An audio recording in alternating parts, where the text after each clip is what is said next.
Владата, предводена од Социјалдемократскиот сојуз на Македонија и парламентарното мнозинство, ги решаваат долгогодишните проблеми во интерес на граѓаните. Со усвојувањето на Законот за стечајците, уште во првите 100 дена, го решаваме деценискиот проблем на работниците кои останале без работа поради приватизацијата на предпријатијата со доминантна собственост на државата. Се решава статусот на околу 3000 стечајни работници кои месечно ќе добиваат надоместок од државата во висина од 7596 денари.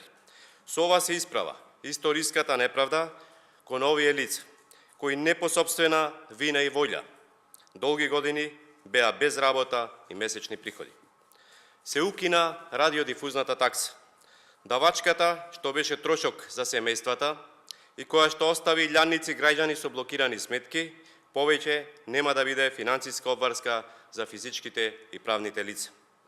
Веќе од следниот месец законски утврдената минимална плата ќе изнесува 12.000 денари, а бенефитот од ваквата мерка ќе го почувствуваат околу 130.000 работници. Почитувани граѓани, парламентарното мнозинство, пратениците од Социјалдемократскиот сојуз на Македонија и владата продолжуваат да работат одговорно, отчетно и во интерес на сите граѓани.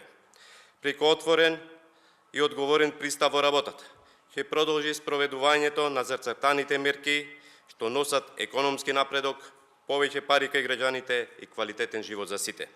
По локалните избори и по победата на Социјалдемократскиот сојуз на Македонија и коалицијата, таквиот принцип на отворена, одговорна и услужна власт што работи во интерес на граѓаните ќе се преслика и на локално ниво.